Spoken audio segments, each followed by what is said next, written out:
Bienvenidos a otro video. Bien, hoy vamos a estar hablando un poco de la salud mental y psicológica con respecto al tema del estrés. ¿Cómo impacta o qué pasa en mi mente cuando hay estrés por traumas o situaciones de emergencia? Es importante saber un poco acerca de nuestra estructura cerebral, qué pasa en nuestro cerebro, qué pasa en nuestra mente cuando hay estas situaciones de estrés, de alerta, con toda esta cuestión que estamos viviendo de la pandemia, de ciertos factores externos, tanto políticos, sociales, que están muy a flor de piel y que nos impactan, que están generando socialmente e individualmente mucho estrés en las personas. Entonces, es un tema de gran importancia, es un tema sencillo, pero, pero que puede servir mucho para ir conociendo un poco más cómo funcionamos y cómo funciona la sociedad en sí ante estas situaciones pues de emergencia. Entonces, con eso pues podemos identificar esos factores de riesgos y las conductas que lo detonan para así pues disminuir el impacto que tienen en nuestra salud, tanto psicológica como emocional y también a nivel físico.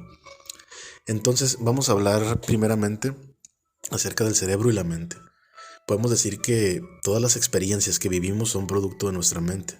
Al decir mente nos estamos refiriendo al conjunto de funciones articuladas y jerárquicas que ocurren dentro del sistema nervioso central, pero particularmente en el cerebro. Entonces, ¿qué es el cerebro y qué es la mente? Vamos a ver que el cerebro es el centro biológico de las experiencias de nuestra mente.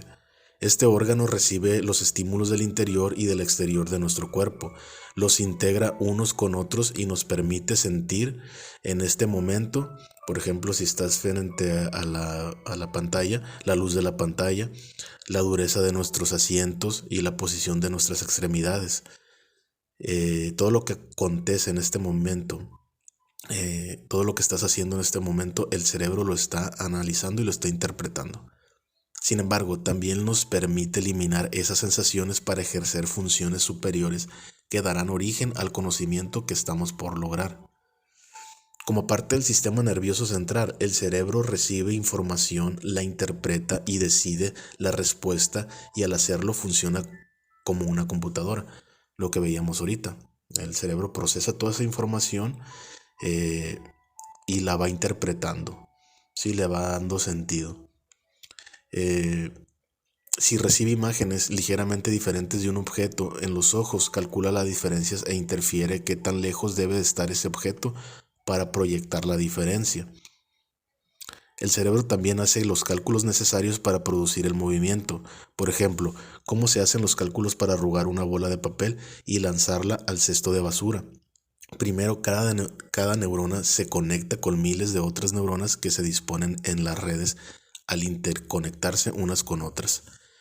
Entonces el cerebro también hace cálculos muy minuciosos, eh, y para ciertas acciones, ¿no? Psicomotoras, en este caso, pues para hacer, como vemos en el ejemplo, doblar un papel. Para cualquier otra acción, como por ejemplo preparar comida, como antecedes todo ese proceso para cocinar, y el cerebro ya está haciendo esos cálculos, ¿no?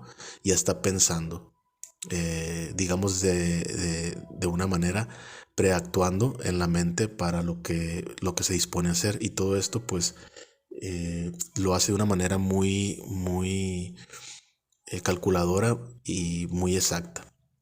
Entonces, al realizarse ese proceso, se están formando cientos de neuronas que se están interconectando entre sí, que están funcionando. A esa interacción se le llama sinapsis. Entonces, si pudiéramos verlo dentro de un electroencefalograma, podríamos ver cómo se enciende todo este proceso neuronal. Entonces es muy interesante porque es todo un acontecimiento, cada acción y cada interpretación que hace el cerebro. Entonces, con alrededor de 30.000 millones de neuronas, cada una con 10.000 contactos sobre otras neuronas, tendríamos con alrededor de 300 millones de conexiones sinápticas corticales. Un pedazo de cerebro del tamaño de un grano de arena contiene 10.000 neuronas y 1 millón y 1.000 millones de sinapsis activas. O sea que es demasiado.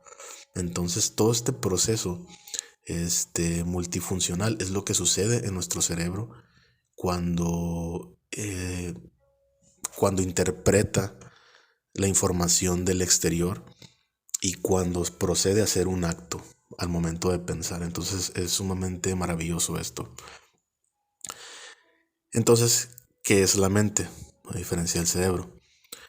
Al llamar la mente, entendemos esta como el conjunto de actividades y procesos conscientes e inconscientes, cognitivos y afectivos conductuales, tal y como aparecen en la experiencia de cada uno de nosotros y con la relación a nuestros conocimientos previos.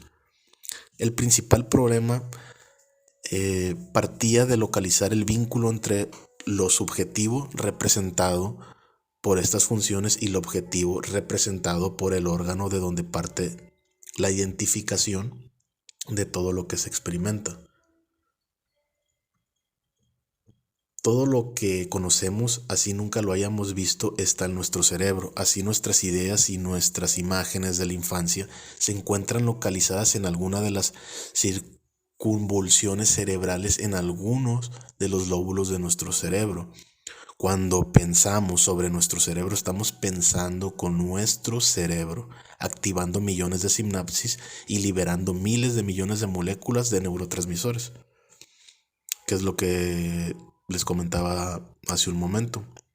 Al realizar cualquier función se está habiendo una conexión de neuronas increíble, y esta conexión de neuronas, a la vez que están interactuando, generan ciertos neurotransmisores que son ciertos líquidos o ciertos líquidos cerebrales o hormonas cerebrales que interactúan en el proceso de cognición, también de satisfacción, y que tienen que ver con muchos procesos a nivel afectivo, fisiológico, etcétera, que pues ahorita no vamos a entrar de lleno. Entonces, conociendo un poco acerca del cerebro y conociendo un poco qué es la mente, vamos a hablar entonces qué es el estrés. El estrés es cualquier estímulo intrínseco o extrínseco que evoca una respuesta biológica y se le conoce como estrés. Es decir, cualquier acción del exterior, un estímulo generalmente negativo, genera una respuesta biológica en nosotros y hay una alerta en nuestro cerebro. Entonces reacciona y eso se le conoce como estrés. Comienzan a segregarse ciertas hormonas, neurotransmisores, empieza a activarse eso. También puede ser de manera intrínseca, es decir, cualquier situación que hayamos vivido que nos genere algún tipo de estrés o ansiedad, que al pensarlo se manifieste y genere estrés y se active una respuesta biológica en nosotros. Que ahí vienen ciertos trastornos de ansiedad, pero eso es una cuestión para otro tema. Entonces, ¿qué es la respuesta o respuestas al estrés? Las respuestas compensatorias se le conoce como respuestas al estrés según el tipo o el momento y la gravedad del estímulo aplicado. El estrés puede ejercer diversas acciones en el cuerpo, desde alteraciones en la homeostasis hasta efectos potencialmente mortales y la muerte. Lo que les comentaba ahorita, o sea, el cuerpo ante estos estímulos reacciona de una manera, puede ser sutil o de una manera muy, digamos, agresiva, que exista un miedo o el cuerpo o el cerebro reacciona de una manera muy fuerte dependiendo de la circunstancia y altere nuestro equilibrio interno, nuestro equilibrio hormonal, y eso impacta en la mente, generando, por ejemplo, puede ser desde una simple o una moderada ansiedad hasta taquicardias y hasta enfermedades físicas muy fuertes, que esto se le conoce como somatización. Entonces, las consecuencias. En muchos casos las complicaciones de las enfermedades surgen del estrés y de la respuesta de las personas al estrés. Una persona que trabaja o vive en ambientes estresantes tiene una mayor probabilidad de padecer muchos trastornos, no solo mentales. El estrés puede ser un factor desencadenante o agravante para muchas enfermedades y afecciones patológicas. Entonces hay que tener mucho cuidado con el estrés, cómo lo vivimos, porque si lo somatizamos de una manera, si no lo controlamos, lo podemos manifestar o somatizar de una manera muy drástica y nos puede generar pues alteraciones muy, muy fuertes y enfermedades pues ya crónicas. Entonces, podemos, para reflexionar acerca de todo esto, puedes hacer un ejercicio, puedes pensar en la última vez que, por ejemplo, presentaste un examen o te enfrentaste a una situación que nunca habías vivido antes, de cualquier índole. Eh, entonces, puedes identificarla, identifica cómo te sientes también ante ese pensamiento. Y te darás cuenta que quizás haya una reacción. Bien, ante cualquier reacción, el estrés es una sensación de estar abrumado o sentirse ante un desafío y todos lo sentimos en algún momento cuando hay algo nuevo para nosotros o hay alguna circunstancia nueva para nosotros.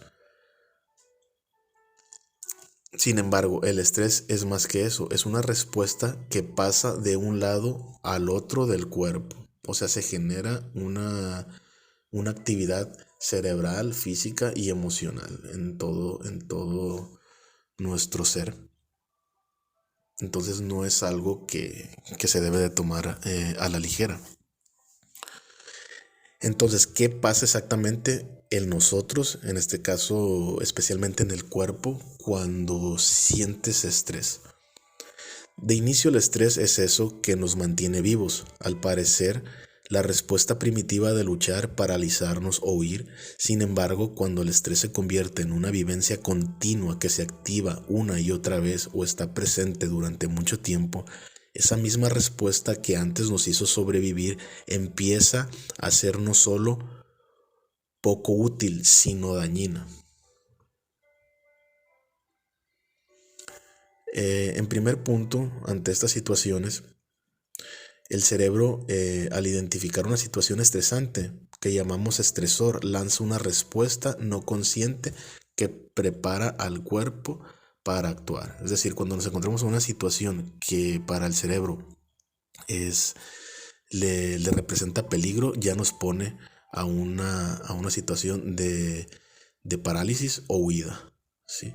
Entonces, de cierta manera, el estrés es algo positivo porque es algo que nos prepara para alguna situación. Sin embargo, como vemos en el párrafo anterior, si ya lo tomamos como parte de nuestra vida y no lo sabemos manejar, ya es una cuestión que nos puede llevar pues a enfermedades. Como punto 2, señales adicionales. El cerebro es un complejo sistema de cableado que puede derivar señales a muchos lugares a partir del mismo estímulo. Como el estrés es una señal de que la vida está en juego. No es suficiente el cableado, sino que lanza una señal que libera otro tipo de señales a la sangre. Es decir, no solamente manda un estímulo, una señal cerebral, sino ya cuando es muy fuerte, manda otro tipo de señales. Por ejemplo, ya manda ciertos químicos, que por ejemplo adrenalina, y ya se va al torrente sanguíneo, ya empieza a haber una cuestión ahí fisiológica, que empiezan a sudarte las manos, que empiezas a tener palpitaciones, porque ya esta respuesta no es una simple señal, ya ahora viaja a través de nuestro sistema sanguíneo. Como punto 3 podemos ver las hormonas del estrés. Esta respuesta, regida por las hormonas del sistema endocrino, inicia en la glándula hipófisis y termina en la glándula suprarrenal liberando las hormonas del estrés, cortisol, adrenalina y noradrenalina. Es lo que les comentaba ahorita. Ya se genera otro tipo de respuesta más fuerte. Como punto 4, la hipertensión temporal. Las hormonas del estrés son químicos que flotan en la sangre y en segundos llegan a través de pequeños vasos al corazón que están listos para responder a las señales, aumentando el número de contracciones que hace que sintamos el cambio en nuestros latidos, aumenta la presión de los vasos de la sangre generando hipertensión temporal, que es lo que les decía. Por ejemplo, cuando tú ves un perro que viene hacia ti, que vas caminando por la calle y, y ves que pretende atacarte, generalmente sucede esto, ¿no? Una reacción temporal del cuerpo, pero que puede pasar en segundos o en algunos minutos, dependiendo de qué tan fuerte haya sido la señal en nuestro cuerpo, nuestro organismo. Como punto 5 vemos daños en el corazón y arterias. Con el tiempo las respuestas van dañando a estos órganos y predisponen a la aparición de la hipertensión. De igual manera, las lesiones que el cortisol genera pueden favorecer la acumulación de colesterol en las arterias. Con el tiempo, si se vuelve frecuente este tipo de manifestaciones en nosotros, por no saber el manejo de estos estímulos, pues puede afectarnos ya a niveles, eh, eh, como vemos aquí, ya a niveles de corazón, a niveles arteriales, y es peligroso. Lo que empieza como un estímulo de alerta se convierte ya en una enfermedad. El 6, podemos ver daño en otros órganos. Sin embargo, el estrés continúa al activar el sistema nervioso autónomo. Esta red de conexiones llega al sistema digestivo, que en situaciones de emergencia no es jerárquicamente el más importante. Esta orden dada por el cerebro de dar prioridad a otros sistemas permite que las contracciones rítmicas del intestino se modifiquen y den origen al síndrome del intestino irritable, favoreciendo la distensión del intestino y la modificación de la flora normal de este sitio. Es decir, aquí hay un daño a nivel intestinal y como vemos, todo esto genera que puedan producirse ciertos alteraciones rítmicas y contracciones que dañen el intestino. De ahí pues viene, por ejemplo, ciertos tipos de diarrea, la colitis nerviosa, ¿sí? Que más allá de la alimentación que tú consumas, es esencialmente por el nerviosismo, por estas respuestas exageradas en nuestro organismo por el estrés. Es por eso que muchas personas, aunque cambien la alimentación, que es muy bueno, si no cambias tus actividades ante el estrés o actividades que te generan estrés, no vas a poder solucionar el problema físico, sino ya es psicológico, emocional. Y por último, el punto 7 es la señal de emergencia continua. El cortisol es como una señal de emergencia que no se detiene, como en el caso del estrés continuo. Indica al cuerpo que requiere consumir alimentos ricos en energía, razón por la cual ingerimos alimentos ricos en carbohidratos que terminan convirtiéndolos en grasas como reserva para este estímulo difícil.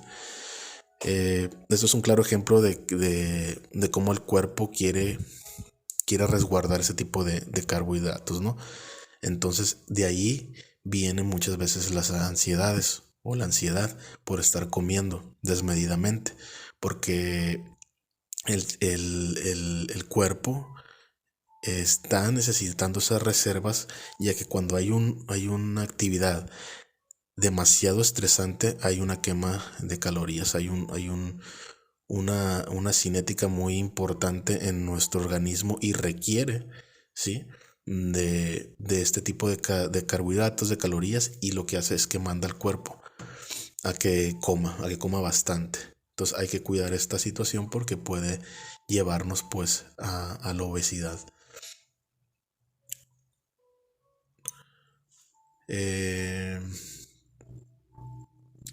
con respecto a los traumas, entonces, ¿qué podemos decir acerca de una experiencia traumática? Ahora que sabemos lo que pasa cuando llegas al estrés, analicemos lo que pasa cuando ese estrés aparece por una situación que de antemano sabemos que puede poner en riesgo nuestra integridad o nuestra vida. Esto es muy importante porque no es, como he dicho, una cosa que podamos tomarlo a la ligera. O sea, esta cuestión nos puede llevar a poner en riesgo nuestra vida. A este tipo de estrés le llamamos comúnmente trauma. Entonces podemos decir que nuestro cerebro se compone de muchas partes. Sin embargo, vamos a enfatizar en las siguientes: neurocorteza, sistema límbico, hipocampo y amígdala. Estas partes son importantes en las funciones del estrés. Vamos a ver qué es la neocorteza. Es una de las partes muy evolucionadas del cerebro que, entre otras, organiza nuestros pensamientos. Esta parte se encarga de organizar, de interpretar toda la cuestión cognitiva, toda la información, y los procesa, ¿no? Lo más objetivamente posible.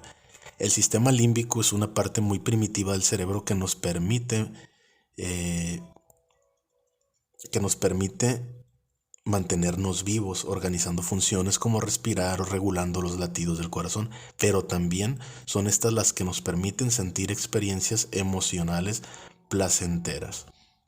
Sí, tiene que ver mucho con la cuestión cardiovascular, pero también con las cuestiones de sentir placer o de no sentir placer, depende de cómo esté funcionando esta área del cerebro. La siguiente es el hipocampo.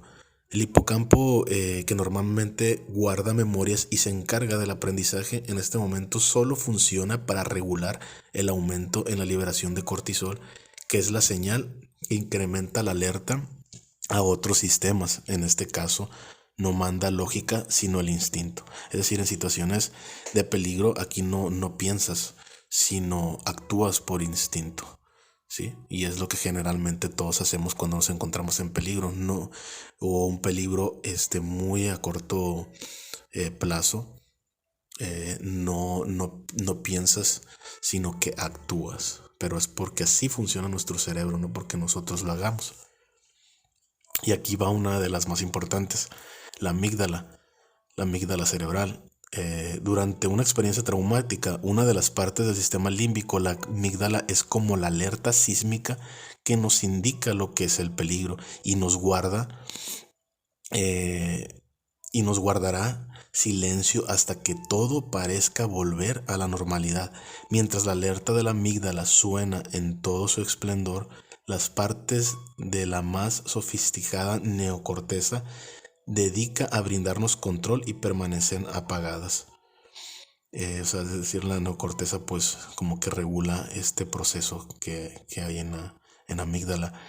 Esto tiene una explicación muy elemental. Cuando se trata de sobrevivir, el cerebro más primitivo es el que manda, resolviendo con instintos inmediatos el problema y bajo únicamente 3 posibles soluciones: pelear, huir o paralizarse. Una vez que esta alarma está activada, los músculos y el corazón se preparan para estar activos. Es decir, este sistema que se realiza ante el estrés, la amígdala es la que da la respuesta, la que mueve todo para estas 3 soluciones que vimos: pelear, huir o paralizarse. Es para lo que nos prepara el cuerpo. Entonces, no es que esta situación sea mala cuando sentimos miedo, cuando queremos huir ante las situaciones, porque es algo inclusive antropológico. Sin embargo, el problema está cuando ya estos 3 factores, por ejemplo, lo integramos a nuestra vida cotidiana y nos afecta ciertas partes de nuestras áreas, nuestras áreas personales, que no nos permiten ser funcionales, y ahí viene ciertos trastornos de la conducta o trastornos mentales. Entonces, ya viendo lo que es un trauma y conociendo un poco acerca de la mente y el cerebro, ¿qué hacer en una experiencia traumática? Bien, cuando la alerta, la amígdala, se activa, usualmente se apaga cuando el estímulo deja de estar presente. Sin embargo, cuando el estímulo ha sido terrible o muy intenso, como el caso de una situación traumática, esta alarma permanece activada y siempre lista para volver a encenderse. En este es el origen del trastorno por estrés postraumático. Como ocurre en situaciones de catástrofes en las que, como por ejemplo, posteriormente el estímulo ante cualquier indicio de su presencia reaccionamos exageradamente, evitamos recordarlo o aparece en nuestra memoria o en nuestros sueños como imágenes o recuerdos que nosotros los estemos pensando. Es decir, todas las experiencias traumáticas, todas las experiencias que hayamos tenido de una manera que nos hayan impactado, se van a guardar en la amígdala. Como vemos anteriormente, aunque haya pasado eh, esa situación, va a quedar guardada para posibles eh, alertas ante otras situaciones de peligro. De ahí, pues, si hay demasiadas experiencias traumáticas, es posible que ya genere algunos tipos de miedos infundados o fobias eh, por ese tipo de experiencias. Entonces, ¿qué hace una experiencia traumática? Cuando el sistema de alarma se enciende una y otra vez, como al estar reviviendo el trauma día tras día, sin la posibilidad de escapar de él, como ocurre en el abuso doméstico infantil, este trastorno se puede convertir en trastorno postraumático complejo, que es lo que les decía ahorita, cuando ya se está viviendo trauma, cuando se han vivido muchos traumas y se siguen viviendo actualmente en la vida por ciertos abusos, por ciertas circunstancias no resueltas por el área de la salud mental o psicológica y se siguen viviendo durante años, pues va a generar ya complejos o trastornos muy, pero muy graves. Entonces, hablando acerca de las vivencias, el sistema de alarma se activa tanto que la experiencia vívida alrededor de todos o todas sus características, como los olores, los sonidos, los recuerdos, las situaciones, etcétera, pueden desencadenar muchos síntomas tras volver a ser vividos por separado. Es decir, si tuviste una experiencia traumática con cierto olor, es decir, que el olor, por ejemplo, a lluvia te recuerde a una situación que viviste negativa de índole emocional, cuando tú huelas eh, eh, la tierra mojada o cuando llueva y huelas ese aroma a lluvia, te va a recordar. ¿Por qué? Porque en la amígdala se guardan todos los sabores, todos los olores, tantos negativos como positivos. Es decir, tú puedes oler, por ejemplo, el perfume de una persona a la cual tú amas y aunque esa persona no esté cuando la huelas, te va a recordar a ella. No solamente se guardan las cuestiones negativas, sino las cuestiones positivas. Pero en sí, pues está diseñada para regular pues las cuestiones que nos causen eh, que nos causen que nos puedan causar un problema en determinado momento.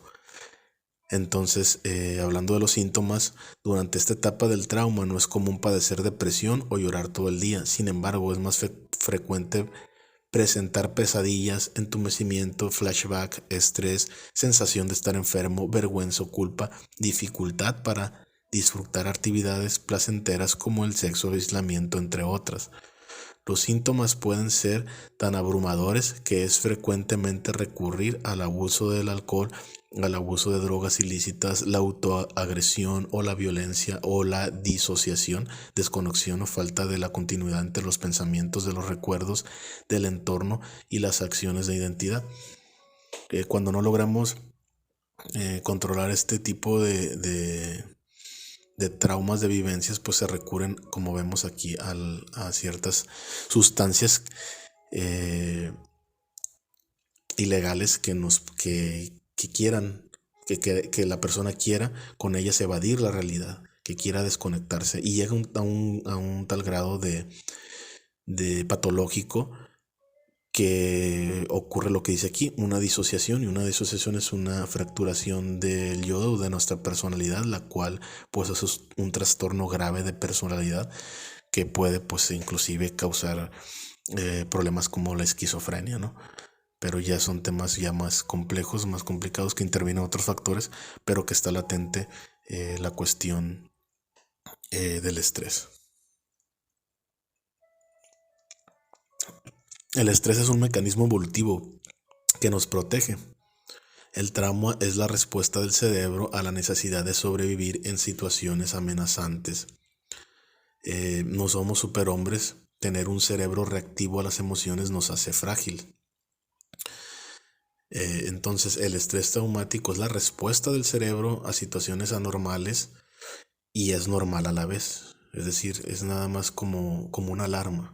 No es que sea malo, como ya lo hemos dicho, ¿no? Por otra parte, la repetición de las experiencias traumáticas hace que los resultados sean peores. Todos somos distintos, los síntomas pueden afectarnos a todos en forma distinta y variar durante el tiempo. La respuesta es impredecible. Esto es muy importante porque muchas personas tienden a juzgar las acciones o las reacciones de otras personas ante ciertas circunstancias, ante ciertos eventos de la vida o eventos traumáticos específicamente, eh, y tienden a juzgar porque tal vez ven a esas personas como más miedosas o con cierta tendencia a fobias, porque ellas no las tienen, pero no todos reaccionamos de igual manera. Nuestras experiencias cerebrales no son iguales a las de otra persona, por lo cual todos reaccionamos ante el estrés, ante ciertas circunstancias de diferentes formas, algunos de manera más adecuada, por así decirlo, y otros de manera más irritable o de una manera más frágil. Entonces no es que esté bien o esté mal, es de la experiencia y de cómo la hayamos sobrellevado. Bien, si bien el estrés posterior al trauma puede ser individual, hay experiencias colectivas que pueden generar las mismas reacciones en un par, decenas, cientos o miles de personas. Al fin, las estructuras que dan orden a una sociedad están diseñadas para limitar el estrés individual: seguridad, iluminación, sanidad, servicios. Todas aquellas situaciones que afecten ese orden son potencialmente generadoras de estrés en la mayoría de los individuos de una sociedad. Si hay un desequilibrio, una desarmonización o algún problema en la sociedad, pues nos va a afectar obviamente como individuos. Entonces, ¿cuáles son esas posibles causas o agentes perturbadores que pueden alterar o generar estrés en toda una población? Todo aquello que pueda afectar a un sistema de forma tal que pueda generar daños a este o un desastre se considera fenómeno perturbador. Estos pueden ser astronómicos. ¿Por qué? Porque vivimos en un universo y eventos relacionados a nuestra vecindad astrológica, con planetas o meteoros o estrellas o cualquier cuerpo celeste que pueda interactuar con la Tierra y pueda perturbar su equilibrio, como las tormentas magnéticas o el impacto de algún meteoro. O sea, todos estos acontecimientos, cuando tenemos información sobre ello, pues genera cierta ansiedad, y más cuando se llevan a cabo. El siguiente son los geológicos. La causa directa es la dinámica de la corteza terrestre. Los movimientos o acciones de la misma, como los volcanes o los sismos, pueden alterar el orden de una comunidad. Es decir, ¿quién no se ha alterado cuando ha temblado o cuando ha vivido un terremoto, o cuando sabe que en ciertas partes del mundo hay un terremoto o hubo un terremoto muy fuerte? Todos sienten una ansiedad por este tipo de situaciones que nos afectan, que si bien afectan a un sector de una población específico, impacta de manera indirecta o indirecta el estado de ánimo de las personas, ¿no? Los otros son los hidrometeorológicos. Son los agentes perturbadores derivados de la atmósfera, como las lluvias y los ciclones. Todo el mundo, pues, al igual que los terremotos, los ciclones, ciertas tormentas, pues pueden generarnos estrés. o han generado estrés quien los ha vivido en su momento. Los otros son los químicos tecnológicos. Estos son derivados de la interacción molecular o nuclear con el sistema e incluye explosiones, radiaciones, fugas tóxicas, radiaciones y derrames. Estos también generan pues algún tipo de estrés en la sociedad. Por ejemplo, el que pasó hace muchos años en Chernobyl, pues fue algo impresionante que generó estrés e inclusive traumas, no solamente en esa comunidad, sino el resto del mundo. Los siguientes son los sanitarios ecológicos. Estos son derivados de las acciones patógenas de agentes biológicos que afectan a la población, tanto humana como animal o vegetal, causando daños en el sistema. Esto incluye epidemias, plagas, contaminación del aire, agua o alimentos. Y el ejemplo más claro es el curso de la actual pandemia. Pues esto está más que claro, ¿no? Que hemos vivido una pandemia donde la mayoría de las personas pues ha estado muy a flor de piel la cuestión del estrés y que ha generado muchos daños obviamente físicos, pero también patológicos, psicopatológicos a las personas que han sobrevivido esta pandemia. Y bueno, por último tenemos los socioorganizativos. En este subtipo se derivan de las acciones de errores humanas o acciones predeterminadas que se dan en el marco de los movimientos o concentraciones masivas como el terrorismo, vandalismo o grandes movilizaciones de la población. También podemos meter ahí las guerras mundiales y guerras civiles donde pues la gente vive un estrés muy fuerte. Entonces con esto terminamos esos aspectos y como conclusión pues podemos decir que ante cualquiera de estas experiencias en las que el orden establecido se altera, la población irá respondiendo con estrés, no todos al mismo tiempo ni de la misma manera, pero eventualmente todos los miembros de una sociedad impacta por un agente perturbador y resultarán afectados. La respuesta del estrés es normal, la solución al estrés es la certeza, la seguridad, sin embargo, la mayoría de desastres son inciertos, alteran el orden cotidiano y causan lesiones o muertes. Sobrevivir al desastre puede ser unificador en forma inicial. Entonces, como vemos aquí y en toda la presentación, el problema no está precisamente en el estrés en sí, porque el estrés es un mecanismo de defensa para la supervivencia. Más bien es cómo sobrellevamos el estrés, de qué manera lo hacemos y no dejar que este estrés, tanto experimentado de forma individual ante ciertas cuestiones intrínsecas, tanto extrínsecas, sino como sociedad no nos afecte. Sí, como parte de una sociedad. Entonces ese es el punto inicial y sobre todo tomar acción si vemos que está en juego ya nuestra salud, tanto mental, física o emocional, porque lo que es un mecanismo de defensa normal ante las situaciones puede convertirse en una situación de enfermedad grave en nuestro individual, en nuestro organismo y también como sociedad, que pueda haber sociedades que estén insanas por este tipo de situaciones no controladas. Es por eso que es tan importante la salud mental, acudir a los profesionales de la salud mental, de la salud psicológica para regular todos estos procesos que nos generan estrés, ansiedad. Entonces, pues bueno, esto ha sido todo. Espero que haya sido de ayuda, que les haya servido y pues que haya aclarado algunas incógnitas acerca de cómo funciona el estrés, qué relación tiene con la mente, el cerebro y pues sobre todo que disminuya toda esta ansiedad en todo lo que estamos viviendo y en otras áreas de su vida, no necesariamente en la cuestión de la pandemia. Entonces bien, esto ha sido todo y espero que se encuentren muy bien. Nos vemos en otra ocasión.